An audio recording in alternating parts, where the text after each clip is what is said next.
Bayesian approach to basically UQ for computer models. So thanks to workshop organizers, there will be general high-level stuff plus an example. So the example is on post-operative monitoring for cardiac surgery patients. So that is joint with Camila Callardo and Ben Lopez. Ben, can you put your hand up? Where are you? Okay, wait. Okay, so Ben, anything that was calculated. So Ben, if you see him face palming when I explain badly what the heart does, that's that's Ben. Okay, and with British Heart Foundation funding. Okay, so a high level plus illustration, hopefully relevant to the room. Okay, so firstly, this is a general methodology we're talking about. Complex physical models are studied. Systems are studied by mathematical models and in many areas. So I've listed a bunch of them: oil reservoirs, natural hazards, climate change, galaxies, disease modeling, energy planning. They are all completely different. However, the underlying methodology for handling uncertainty is the same. And I can say that with a reasonable amount of confidence just because the methodology we're talking about has been developed in all of these contexts, and I particularly have sat in rooms with scientists in each one of these areas. Yep, we have done the work, we have published in their areas.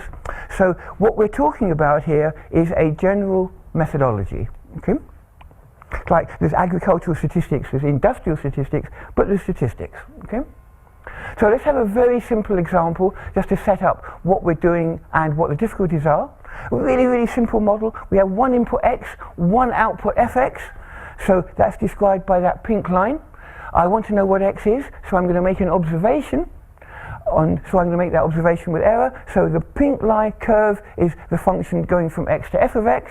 The black line is the observation that I make on f of x.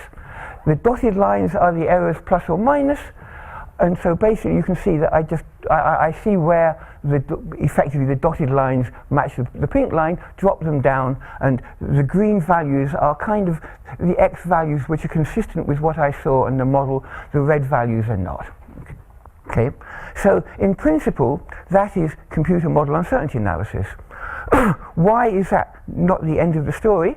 If I went back and tried to do this with any of the models in any of those areas, with any of your models, I would hit three basic problems.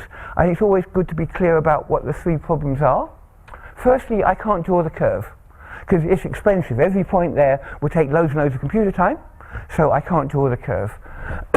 Secondly, even if I could draw the curve, I couldn't do the inversion because that one was simple to invert, but there are many outputs, they're all funny curves. I mean, people spend their lives trying to do inversions of simpler models than the ones we're looking at, so that inversion is highly non-trivial. And thirdly, even if I can draw the curve and do the inversion, okay, it would only tell us about what happens in the simulator in the model world. As Tony argued very forcibly earlier this morning, okay, it would not tell us what happens in the real world. Hopefully it's informative, but it is not the same.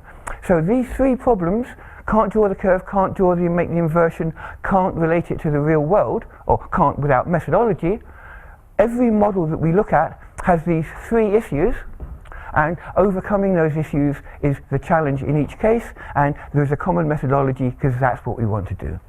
So what I'm aiming to do is to just effectively, each one of these obviously is a subject in itself, to give pointers in each one of them, to point you to, in my view, sort of like a good approach for doing this, and we will illustrate it with a cardiac example. Oh, before I even get to that point, okay, there are various reasons why it is hard to do uncertainty analysis for computer models. One of the reasons is that we're not even sure what we're talking about when we do this, okay? Now, so often in every room I sat in, okay, part of the problem is people say, can you do this, can you do that? And it comes down to what are we even trying to do, okay? So here's a slide I sometimes use for this purpose. Hopefully it will make my point. So one project that I was in, the climate one, was called Rapid Watch. There was Peter Challoner, there he was. Peter was the PI on this great project. Very important, rapid climate change. There's the circulation of the meridional overturning circulation carries heat around the globe. In some models, the MOC appears to collapse very quickly with big climate implications. So Rapid Watch was a NERC-funded project effectively about this. So that was the call, and this is what they were trying to do. And in particular, everyone reads this and says, oh, I wonder what all these words mean. So this is what I wondered what it meant. We have to find the probability of rapid change in the MOC. Okay? Now, people get involved in rapid change in the MOC, what does that mean? But I get involved right at the beginning. As a statistician, it was kind of my job under Peter's wise guidance to find the probability of rapid change. And I don't know what that means. The probability of rapid change in the MOC? Is it something that has a probability? What did anybody in the room mean by that probability? I can say, because I sat in that room with the people who wrote the grant and all the people who were trying to assess what to do, nobody had any idea what that meant. Did they mean it because it was kind of, they were just talking like casually? No, they doubled down on it. They're like, here's all the things we have to do, you know, the usual stuff, you know, many, many important things. So the one that pulled out to me, as the person doing the statistics, is we had to make sound statistical inferences about the real climate system. Now, in some ways that's kind of obvious, because you don't want to make unsound inferences about the fake climate system. I mean, why would you pay people to do that? However, what is a sound statistical inference about the real climate system? Could anybody explain to me what that meant? Could anyone give me an example of a sound statistical inference about a real climate system? No. It was, I mean, the concept of what it would mean to, I mean, people do stuff, obviously, and they publish stuff, but the notion that it is a sound analysis about a real system, okay, is entirely absent, and it's not unique to climate at all. So let's go on to foundations, because this is a basic question about what we're doing, okay? So Chris Helms kind of gave a name check to Jimmy Savage, who essentially kicked off much of the work in this area. Here's a good quote from his wonderful book, The Foundations of Statistics, still hugely worth reading. It is often argued that there's no science can be more secure than its foundations. If there's controversy about the foundations, there must be even greater controversy about the higher parts of science. Now, he was using that word ironically, because there's huge conflict about foundations, but no one seems to bother about that. Okay? But he went on, this is the one that I really want. It is unanimously agreed that statistics depend somehow on probability. Okay, unanimously agreed. But as to what probability is and how it is connected with statistics, there has seldom been such complete disagreement and breakdown of communication since the Tower of Babel. See, I love the old guys, they used to write with great passion, yeah. And I would say, in fact, that it's worse than the Tower of Babel, because in the Tower of Babel, everybody knew what they meant themselves, it's just that they couldn't understand what other people meant. But we have a kind of version of the Tower of Babel where people don't even understand the words they're using their own selves, okay? Well, that was what they said in '54. Have things changed? Well, I mean, that's why I give this thing. I mean, no. I mean, exactly the points that Jimmy Savage raised are the barriers to helping for us to understanding what we can do. And many of the questions and the difficulties we see is because we mean different things about uncertainty. Okay? So, again, I'm a Bayesian. Okay? So the Bayesian approach in principle is straightforward. All probabilities are the subjective judgments of individuals. So not the probability of rapid climate change, but Anne's or Bob's or yours or yours or yours. Okay, and so the Bayesian approach basically takes all of the uncertainties that you might have, synthesizes them in a common language, and produces these judgments. And the Bayesian approach has many excellent tools to help Anne and Bob to create careful, well-founded and clearly documented uncertainty judgments. And if Anne and Bob differ, there are many ways to help them to understand why they differ and to help them to resolve those differences. Yeah? So that is something we can understand, is what is meaningful. Now, the Bayesian methods for uncertainty analysis in computer simulators are very well worked out. Tony published papers, I published papers, lots of people have published papers. There is good Bayesian methodology. So if you follow that route, you have much support. So the Bayesian approach has meaning, and it has meaning in a world where virtually nothing else seems to have any meaning at all. So I strongly support doing this. Now, I want to explain why my title isn't the Bayesian approach, but the Bayes linear approach. Very briefly, by saying however, okay? Probability refers to the judgments of individuals, but if we're doing a complex, any of the 6 things that I listed, any of the things that we're talking about here, it is very rare for someone to do an analysis and say that probability is my probability, or it's his probability, or our group sat together and it is our probability. I never see that. And anybody who then starts, who kind of says that, we sit and talk and they say, well, it isn't really. Okay, yeah? So I mean, there is a disconnect between the only meaning I know that things mean and the way these things are actually used. Now, there are many reasons for this, but basically, to follow the Bayesian paradigm is hard. And it's hard because of the level of detail that you need to specify. If I think about a climate model, I want to really carry climate uncertainty through to my probability of rapid climate change or climate catastrophe of some form. There are so many things I have to say at such a level of detail that basically I haven't got the time, I haven't got the support, I haven't got the expertise. I probably just couldn't even do it. Okay, so because I'm not, I just haven't. I mean, of the requirements of the paradigm.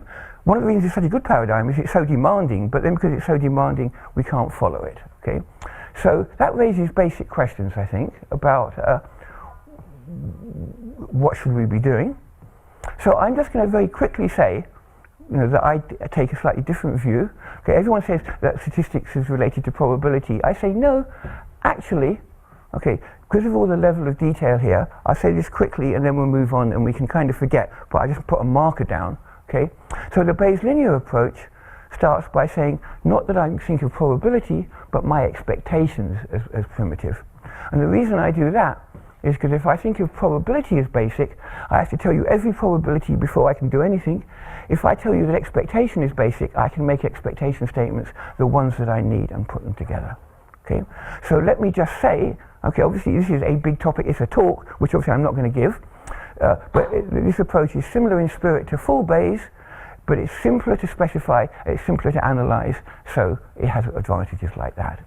So the Bayes linear approach, to which I will give you two references, you can view it as a simple approximation to full Bayes for people who are too busy, or you can think of it as the appropriate analysis in a world where we can only make partial specification. And there are careful foundations for that second view. Okay, so just as Bayes theory follows Bayes' theorem, there's one equation and everything follows. So I'm just going to put these equations up. You have a vector y that you're interested in, a vector z that you observe. Here I wrote down two equations, adjusted mean and adjusted expectation. Sorry, adjusted expectation and adjusted variance, which you can see depend on the quantities and means, variances and covariances. If you've ever creed, if you've ever done a normal distribution, if you've ever sort of weighted things, you've probably used versions of these things. Many things are hidden in here. For example, Bayes' theorem is a special case of equation 1, but let's move on just to note that there are generating equations which are quite simple to apply. Okay, if you want to read about this methodology, there's a book. Oh, it has more than you could possibly want to know. There's a quick version in the wonderful Wiley Stats Ref online. There's a 7-page at the heart of it. Every one of the papers that we write on sort of the Durham style on computer models uses these methods. And so the basic uptake from that is that I am not going to talk much about computation at all, okay, because the computations are easy. I mean, thinking is really hard, but the computations are not hard. Okay? So the general structure of the problem that we want to solve, we have a simulator, which is a function which takes inputs with properties of the system and decisions we can take. We have outputs representing system behavior. We want to know things like the appropriate choice of inputs, how does historical observations test the model and constrain it, how informative is our model outputs for real system behavior, how can we assign best decisions, and typically evaluation of the function will be expensive, inferring x star from z will be hard, identifying decisions will be complex because of the complexity of the system, relating the function to the real world is challenging. And so that's what we want to do. Now I think I'm now ready to go into our example. Kim? So here's an illustration on post-operative monitoring for cardiac surgery. Okay? So now, as we say, about 35,000 patients undergo cardiac surgery every year. There are major complications that can occur afterwards. Warning signs can easily be missed, and existing risk scores often calculate the risk too late. You say, oh, that was risky, he's dead. Okay, so the aim of our group, and I'll say exactly who they are in a minute, is to develop continuous monitoring intensive care risk identification system as the patients are monitored to give early warnings and to assess patients' health and to give better sort of feedback messages. So now this is a work in progress. Now, so this illustration, okay, is a work in progress. So, for example, the calculations that I'll show, Ben showed me on Monday. So we're still kind of there. There are many issues that we're opening boxes for rather than closing the boxes. Yeah. So for the purposes of this talk, just think of it as like a model. Like I could have given you like a model of a river for flooding or a volcano for exploding. Okay, yeah? And just say, okay, I'm seeing that this illustrates the methods that I want to talk about. More generally, we really want to do this well. So afterwards, if you think, you know, I have a model that could really help to do this, please talk to us. That's me and Ben. Put your hand up again. Yeah, in fact, tell Ben, because he can really listen to what you say and program it up, so that would be brilliant, okay? So who is the collaboration? There's us in Durham, there's Camilla, me, and there's Ben. Camilla's leading, I'm along for the ride, and Ben is our postdoc who makes everything work. Okay, so we develop decision support tools. We work with the University Hospital South Manchester, their academic cardiac surgery unit. So Sam, Stuart, Charles and Linda are at different levels of seniority, heart surgeons, anaesthesiologists, and they're also involved in research on these things. So we use their expertise to collect the data, to interpret data, and to make everything work. Vinicare are the people who design monitoring systems for patients. So the ultimate big vision for this is if you have a smart monitoring system, you fold it back into the monitoring equipment so that you can have smart monitoring and it can actually sort of save lives that way. British Heart Foundation is funding this project, and here's an early reference that was kind of happened almost before the project that kind of got a lot of people together. A lot of people in that title are people from up in that group above, and Camilla sort of pushed that forward. Okay, so there are many aspects to this project. The data set for this illustration is electrocardiograms for patients who've undergone cardiac surgery. So patients who've undergone surgery, they're in the hospital, they're there, they have their ECGs being measured. So they're recorded continuously for the patient's entire stay. We have about 1,400 patients with the ECGs, plus stuff about their general information about the patient as well. This data is ongoing. We're stretching it to cover different things as well.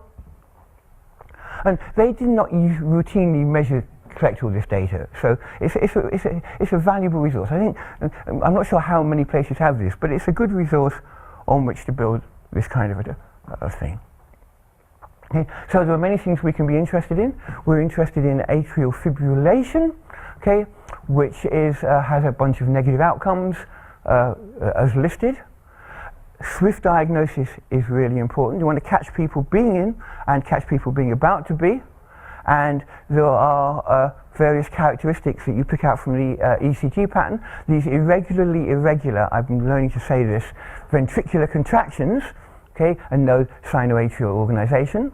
So there's an irregular heart rhythm, there's an absence of P waves.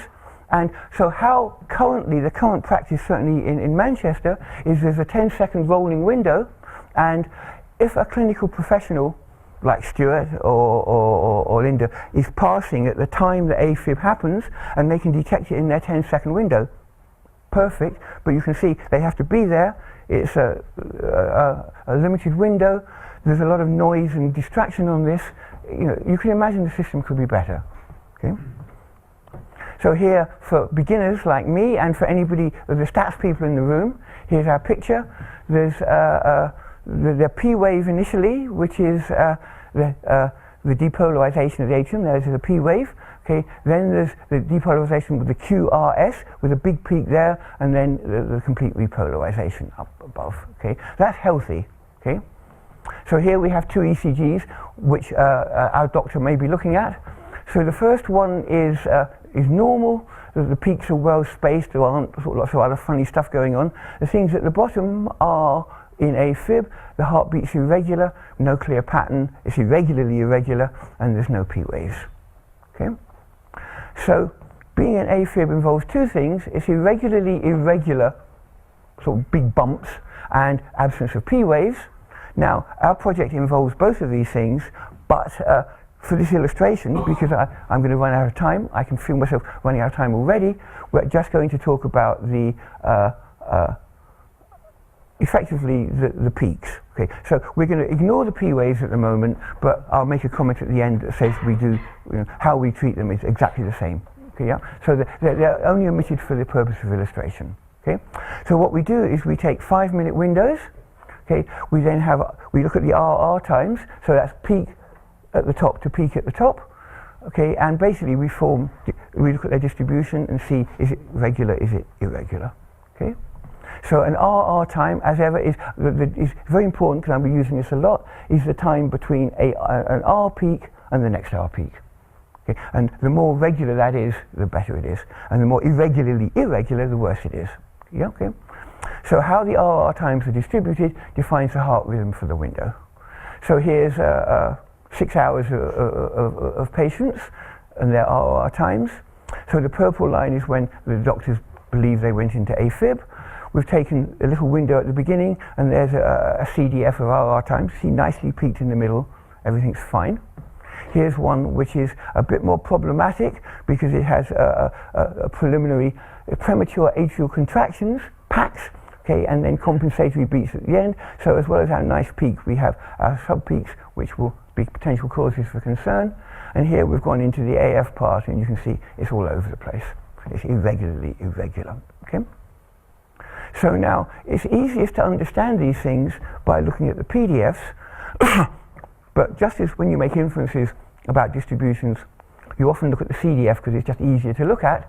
So here, what we're actually going to do is we're going to look at the CDF. So there's RR time here, this is the cumulative distribution function, and the probability distribution above. Okay, so for any RR time, it tells me the probability of being that value of RR distant time or less.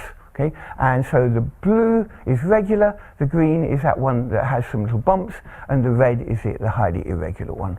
So we're going to do, yeah, okay? Right, so our aim is to look at these things, and we want to distinguish the state of the person. Okay, so we have a model. There are many different ways we can model this. Our model is trying to express the beliefs that are held implicitly by the surgeons who are looking at this. Basically, they're looking for the sizes of various sort of peaks, and so our first attempt at modelling this is basically a mixture of 3 distributions. There's a distribution for the initial peak, and a distribution for the final peak, and then a distribution for the central peak.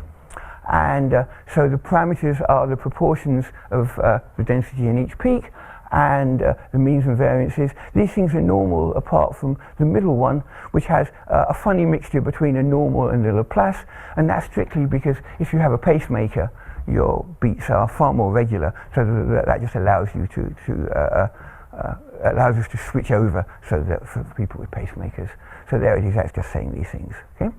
Yep. So this is a distribution function, so the R here is the time, a particular RR time, and so we're looking at the probability that the RR time would be that number or less, and we break it into in this way, okay? And so there is a picture of, okay, so what did I say? Oh yes, okay. So the idea is we look at the empirical CDF. From that we get some notion about what the X parameters are in our model, and that helps us to determine AF, not AF, near AF, okay? And so there are examples of healthy and unhealthy generated. Okay, so that's a model, and that's what we want to do. We want to take a model into data, backfit it, worry about sort of model discrepancy and all that stuff, okay? So I'm now back in general mode, okay? So uncertainty analysis is complicated for complex models for many reasons. One of them is it's challenging if FX is expensive in time, in computational resource, and etc. Okay, so if f is expensive, you have to treat this as an uncertain function. I mean, it may be deterministic, but you don't know what it is. Okay, so we know. I mean, plenty of people have told you how to handle this. I'm very happy to see that, so I can do this quickly. You can't run the simulator at every point, so you create an emulator. So the emulator is based on knowing the function at certain points and fitting a probabilistic model to that. So if we think about what an emulator does, is the difference between an emulator and a surrogate model is that the emulator replaces the model by a surrogate, for example the expectation, but it knows how uncertain it is, so it has a variance on as well. So that's the two features of the emulator. It is a surrogate model with which knows its uncertainty, and the key point is that the emulator is fast, so anything you'd like to do with the simulator you can't, you do it with the emulator, and the uncertainty basically tells you how much error you may have made. Okay? So what versions can you have? Okay, there are many different ways you can emulate.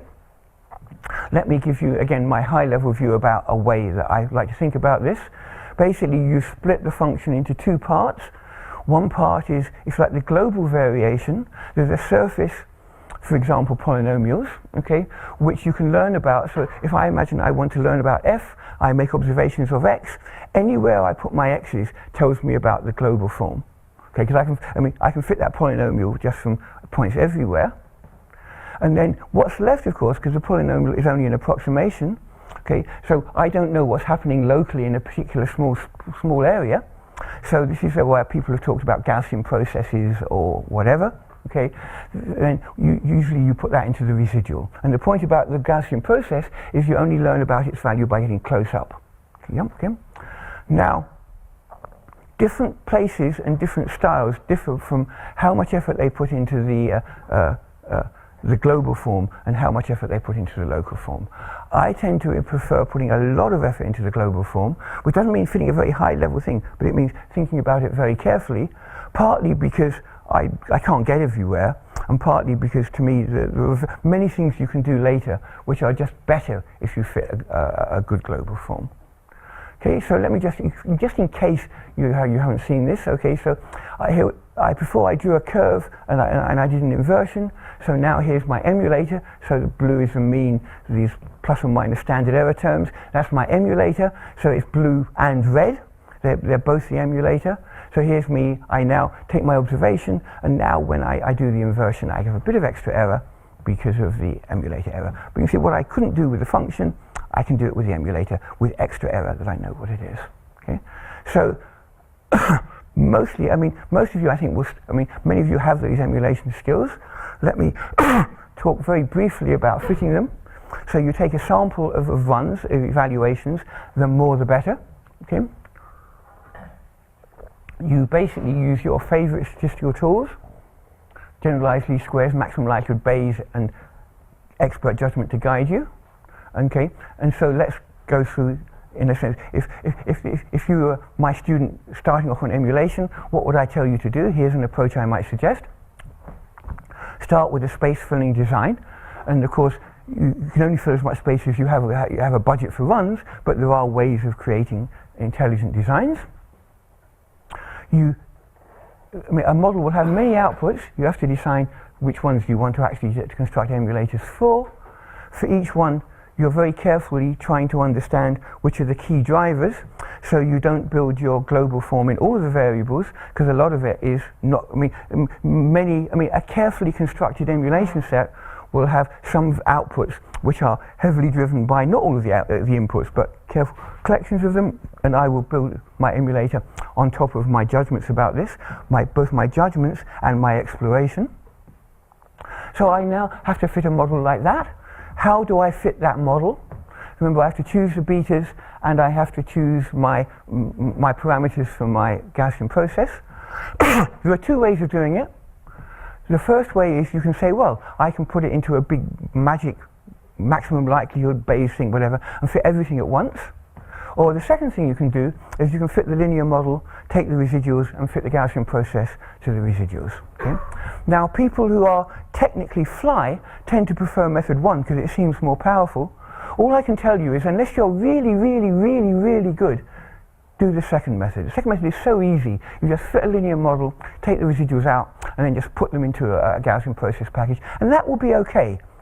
The attempts to fit the whole thing they can easily go horribly, horribly wrong because the full combined likelihood surface and the confounding are horrible. Yep.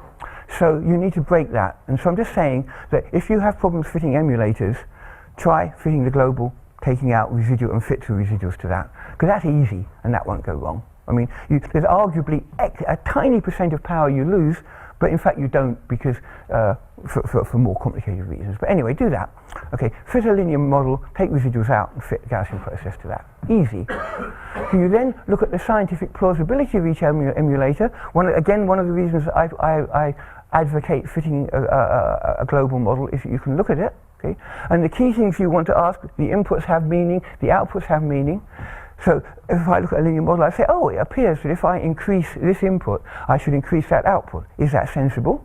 And usually it will be. If it's not sensible, that makes me want to go back and think again. And again, that's a useful protection against overfitting. If I overfit, I'll start getting reactions that seem to me or to the expert to not make physical sense. I do careful diagnostics to test the validity of the emulators. So a diagnostic might be, here's one I held out. I think, okay, my emulator is now predicting the value. Does it get it about right within error? Yeah. In particular, if I'm, you should always think with building emulators, there's interpolation going in between the sort of the points you've already got, and extrapolation that moves out. Interpolation is relatively easy, extrapolation is hard. So most sort of models, most emulators will interpolate fine. Extrapolation is a much more serious problem. So fitting a linear model and going further out will give you much, much different answers to fitting a Gaussian process and going far out, because the Gaussian process doesn't know about that line, but you can see that line. And then, so most of your diagnostic budget should be testing extrapolations from your model. And as soon as you have a reasonable number of inputs, you will be extrapolating over most of the space. If I want to get to every corner, and I have m inputs, I need 2 to the m values. That explodes very quickly. Most of what you're doing with your emulator is extrapolating, and so most of your thought and design should be, you should always be thinking, how does it extrapolate? Okay? Okay? And then some outputs may be easy to emulate, others may be harder. So emulate the easy ones first, and you can emulate the other ones later. We'll talk about that. Okay? Now, the final thing is that if your model is slow to evaluate, okay, then you can't really do this, but you can create fast approximations. And the idea is you do many runs of the fast to create I mean, people have been talking about multi-models and multi-fidelities and things. They're doing versions of this, okay? So basically, the emulator on the course is, if you like, a prior for your emulator on the fine. And not only is it a prior, but it can suggest to you effective designs for, if you can only do like 10 runs of a complicated model, it will suggest to you which are the 10 most informative runs, yeah? And again, so I'm just putting down here that you can see the advantages again of fitting good global terms, because it's much easier to design to see how a global model changes than it is to see how a Gaussian process changes. Okay? So, and again, a well-designed simulator will allow you to, if you know you can't make many runs, will have an inbuilt version that will allow you to do it more quickly. Okay? And it all links up to all the multi-level things people have said, but it is core to the method. Let me say quickly about the limitations of the physical model. As Tony pointed out, that this is something we need to think about very carefully. So the physical model relates the system properties to the system behavior, inputs to outputs. There's 2 types of simplification we've made. We've approximated the system properties because they're complicated and we don't know them. We approximate the rules from going from properties to behavior because of all sorts of simplifications we need to make and we don't know them. And that's fine. That's why models are useful. They're easier to work with than the real world. The problems only arise when we forget that we made these simplifications and confuse the model analysis with the analysis for the physical system. Now, who would forget these simplifications and make this confusion?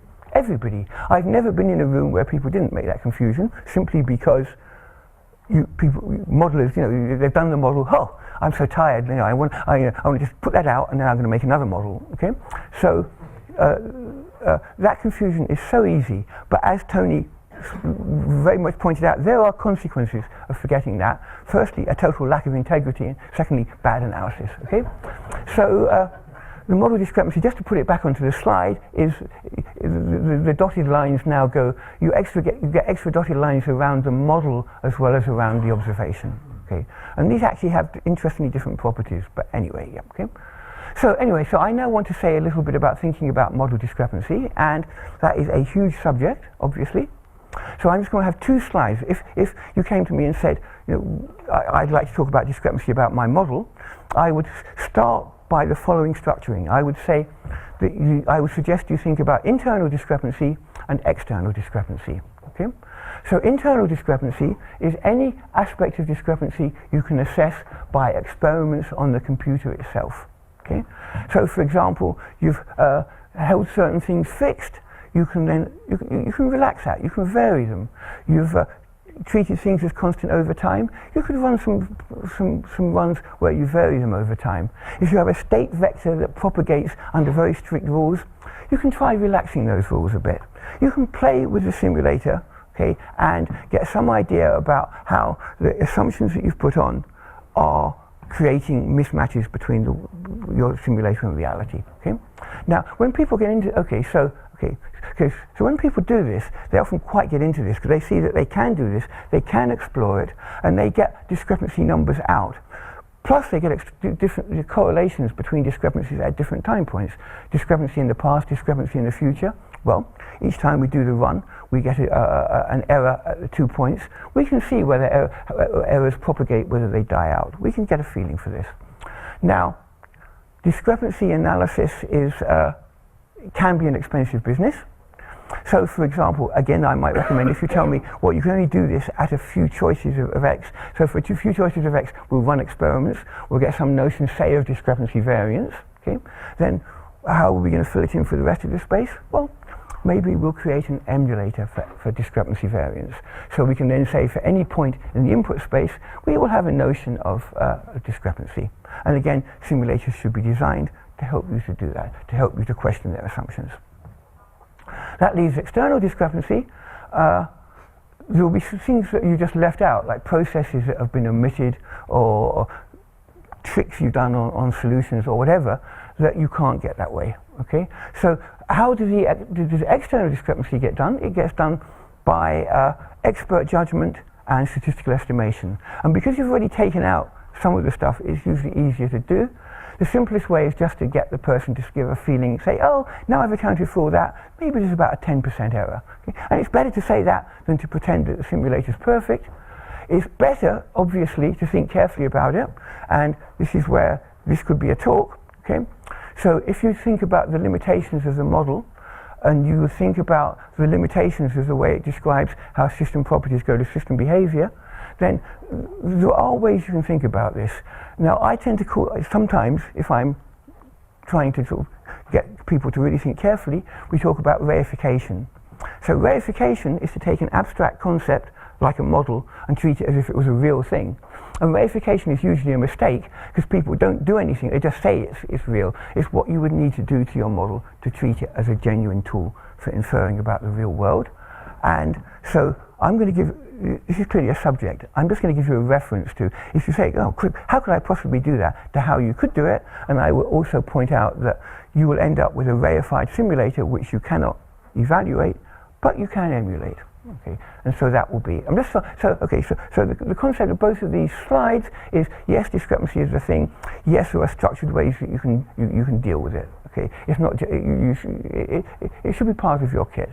Okay, fine. Okay, now fitting simulators to data. Okay, so you can calibrate. I tend to not calibrate. Why not? Firstly, because I don't believe in true unique values for most of these parameters. I mean, rarely they are real physical things. Usually they just exist inside the model. So I don't want to know which is the true value. I want to know which are the reasonable values. There may be no values at all. I need to find that out.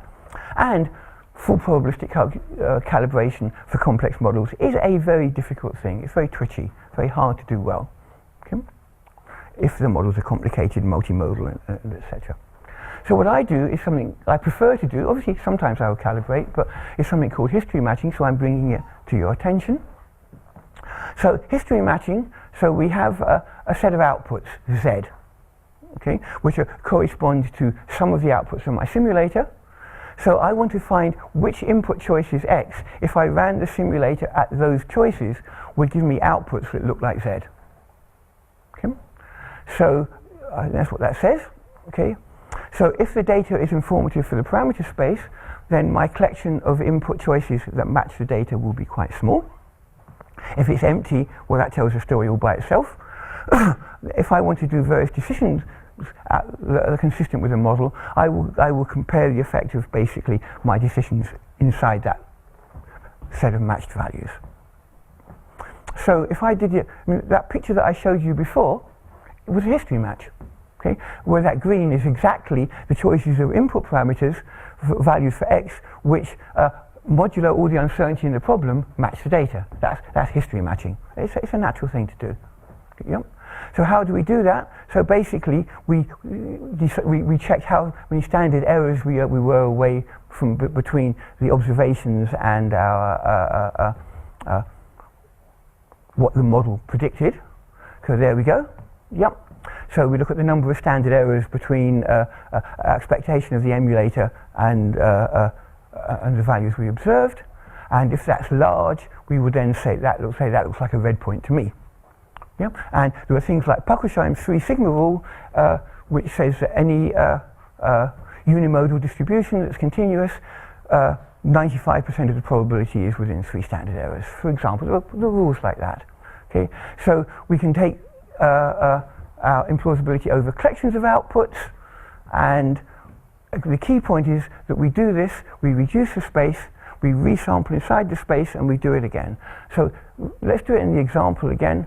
So we've done this, and we've seen that's not the end of the story. We see all that matters is the green points. Imagine we just cut the red points out and throw them away. We now just resample inside the green region, okay? And there we go. And so as we sample inside the green region, the emulator shrinks in uncertainty, and we get better matches. We're better able to emulate just inside the region, and etc. Yep. Okay. So the key point about this is that when people say to me, can you really emulate a big space? You don't have to emulate a big space well. You have to emulate it well enough to get rid of some of the points, and in the end we only care about emulation well within points which are near to matches.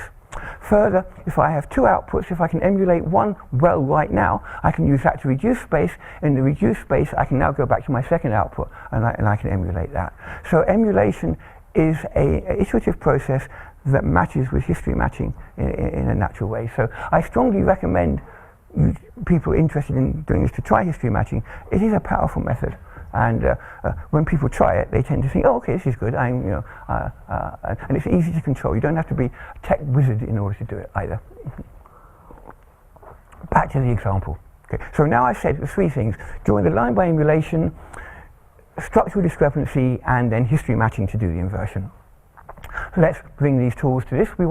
So we're going to see the RR sort of CDF, and we're going to sort of look at we have a model which has X parameters in it. We want to invert to X parameters and find which X parameters lead us to CDFs which look like what we saw, and are these typically the kind that suggest AFib? Are they the kind that suggest not AFib? Okay, so we want to do this real time because the patient is being monitored. We want to catch them as they go. Yep. So it needs to be efficient, robust, and understandable. Okay. So we need to think about our errors. There's observation errors. There's 2 kinds of errors. We may not get our peaks. So the thing we're going to match to is the empirical CDF of the RR interval times. Okay, so we may get those times a bit wrong because we get the peaks a bit wrong. More importantly, that is an empirical CDF, so it has kind of sampling variability all by itself.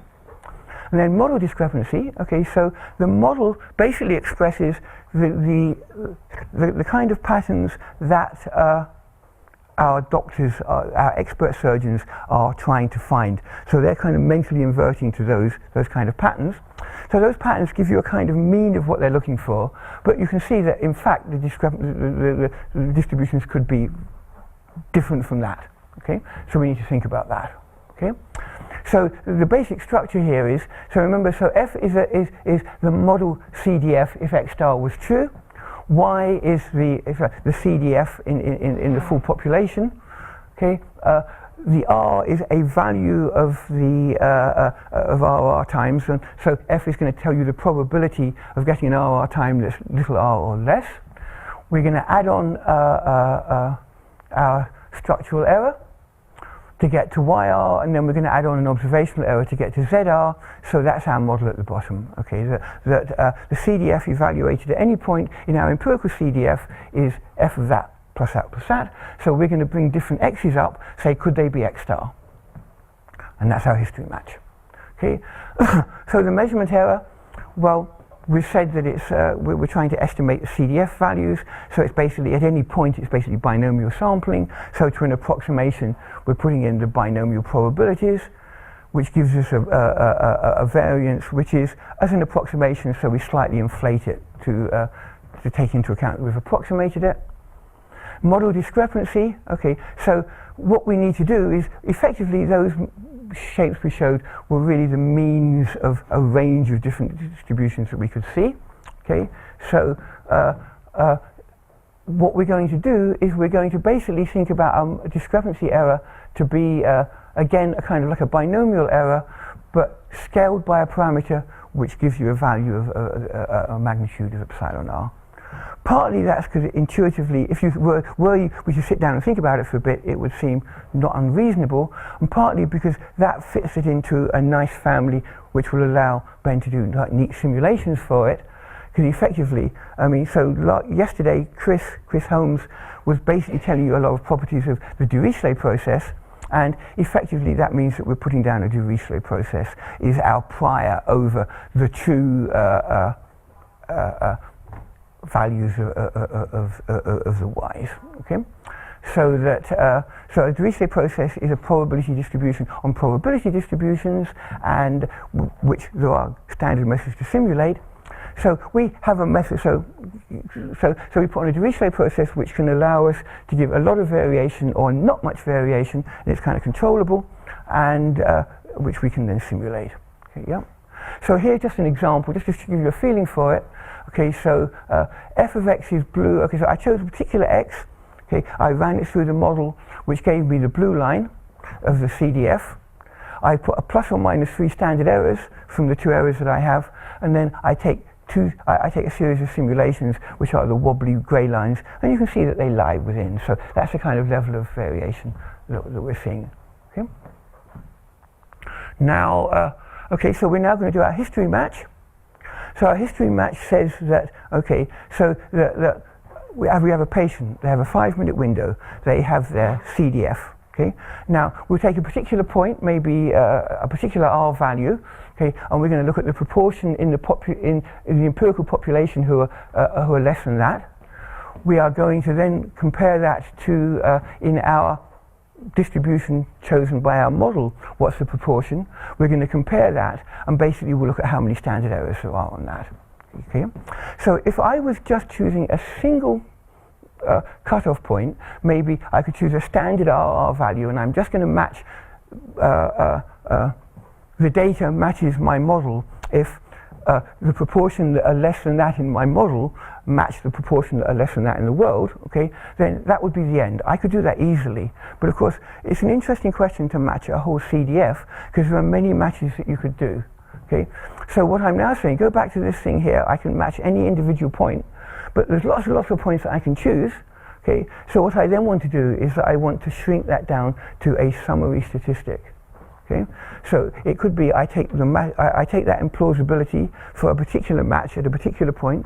I look at the average of those matches, or I can look at the maximum implausibility, and so so that could be my summary of all the matches. So it would be comparing the whole CDF empirically to what my model says should be. Okay, and then what I want to get is, if you like, my match probability. Okay? So what I'm going to get is I'm going to end up with a number when I do this, and the question is, if that number is very big, then there's a big difference between what my model predicts and what I see. But what does very big mean? How can I do that? Okay? So what I'd like to do basically is to get for the probability that if X was the real thing that was generating the system, that I would see a Z such that when I'd gone through this whole business of getting a match score, okay, that it would be that value or bigger. Okay? So what I want is to say that if my match score probability is small, that means it's unlikely that I would see such a big number as that were X to be a good value. So I would call that implausible. So now my problem then becomes, how do I evaluate that? So I do it by a simulation exercise. So I'm running out of time, so there's just the algorithm. It's a very simple algorithm, but you take an X, you take samples of the Zs, you calculate your scores, you estimate empirically M of S, okay, from the score distribution, and then you plug in the realized distribution. Everything can be done by simulation to evaluate that. Okay, so for a given X and a given Z, you can actually you can do this experiment of doing an evaluation, which will allow you to decide whether or not you have a match.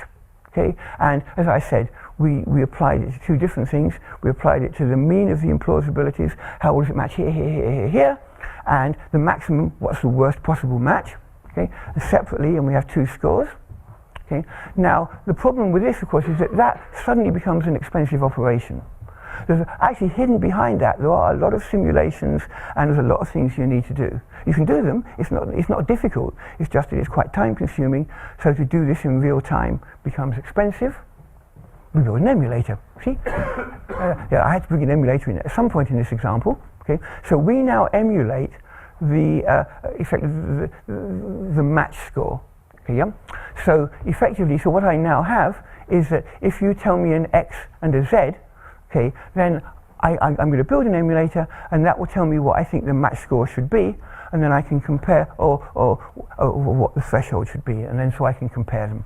Yep. So therefore, when I get my when I do this in real, I'm going to see a Z. I'm going to try using an X. I get my score. How can I tell if it's good or bad? I just plug it into my emulator, and that will give me a value. Okay. So now he's just running out of time, but here's just some notes on how Ben did this. So he generated 1,000 points and validated another 100. He gets his global mean is about 80% of the variation, and he takes the residual process, and that basically covers the rest of the variation. And he shows me some nice validation plots later on for basically getting the points. I mean, the true values are within our error bounds. Okay, so how do we do that then? Okay, so we're going to here's Z is the actual values for the patients. Here's X, something I'm trying out. I work out my MSX score. I compare it to my emulator. My emulator, of course, doesn't tell me the actual match probability. It tells me what it expects, and it gives me a variance. So if the expectation plus 3 standard errors is small, then I'm pretty sure that, in fact, that this is a bad match. If you follow the logic of that through, I know a lot. This is quite quick. If we spend a bit more time unwrapping it, you say, yeah, you agree with that. Okay. So we now have a practical methodology for doing this. And he's been doing it. So here's 6 hours of an R time series. So green, remember he has to go over his whole X space and identify, are there acceptable matches for AFib? Are there acceptable matches for not AFib? And the good part is if there are acceptable matches for AFib and there are none for not AFib, then no. The good part is if every match we find some matches and all of them are not AFib. And the bad part is if we find matches and they're all AFib, and sometimes there might be a little crossover there. And that curve is basically telling us that it seems to work fine. Remembering this is the first time we've tried this out. Okay. So we have a methodology, and it involves all of the things we talked about: the emulation, the the history matching, the structural discrepancy, they're all put together, and it becomes, sorry, I'm looking at the time, yeah, it becomes a good real-time system. So the next slide simply says that P waves, we will do the same, and we merge them together. The next steps say, okay, now we have a forecasting tool because we have parameters in these models, and we can see the trends in them over time. We can deal with other arrhythmias.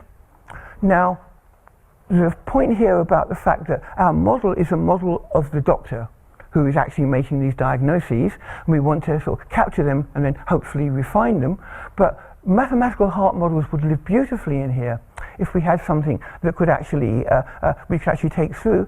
If we had a model for the ECG, which could be quite expensive because we can emulate it, you could imagine that we could then learn about the model properties as well. So if anybody thinks, oh, my model could help you to determine in real-time monitoring whether you have AFib, please talk to us, particularly talk to Ben, but talk to me as well. Okay, yep. And then, so I'm now coming to the end. General conclusions. There is a general methodology. It involves emulation, structural discrepancy matching, and history matching, and it is a powerful set of tools that work together. And I strongly think that, you know, if you're interested in doing that, you know, it's a good thing to do. If you wanted to follow it up, there are some references. The top one is about multi-level design and emulation. The next one is internal discrepancy. The next one is external discrepancy. The next one is just a big, nice one for the whole universe. And then why you should be a subjective Bayesian is the last one. Thank you.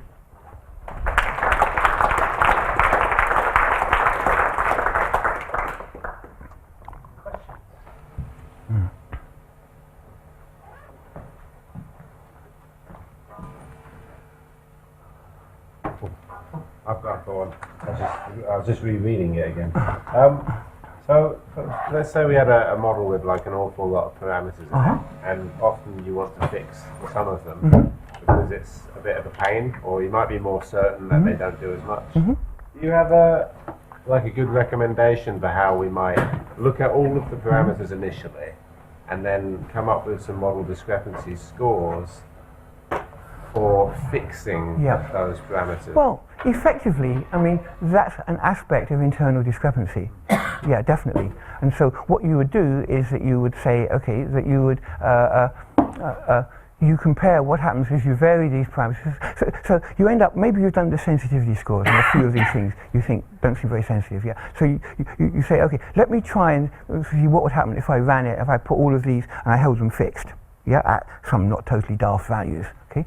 Then my computer experiment could be that I make a series of runs now where I release these to vary, yeah, and then I look at the variance of the difference, for example, and the bias, yeah. I do it for one choice of the parameters, x, and I move it to another choice of parameters and another choice of parameters, and that tells me either, do I just have a small sigma squared variance to add on, do I have a variance that kind of interacts with whatever's happening here, yeah. Okay. With all these things, I mean, either the thing is in your main model or it's in the error. As long as it's somewhere, and you then account for it in that way, and that's fine. And we always do that. Yeah, definitely. So it might end up being a function of the inputs you do want to change, and yeah, absolutely, absolutely. And often, I mean, people say, well, the one thing about the emulator, you know, is that it exactly interpolates the points. And I say, usually it doesn't, because exactly you hold some points fixed, so you don't actually write the emulator as a function of all the variables, just the active ones. So it does not interpolate the little noisy ones, because who cares? Definitely, yeah. Can we do history matching in parallel? Because in the examples I always seen history matching, they show one observations and they try to bring the input space. I was wondering, is it possible that instead of one observation, we have a bunch of observations? Yes, exactly. You can do that. Yes, you can. Your first runs in parallel. You see what survives, because if there's anything it doesn't match, you can remove it. You see what's left. You combine these things, okay, and then you run the process out again. Yeah, no, definitely, it's hugely parallelizable. Yes, definitely. Any further questions?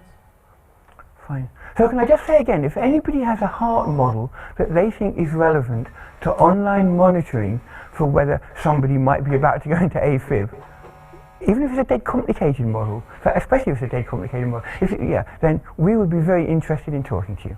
Okay? Fine.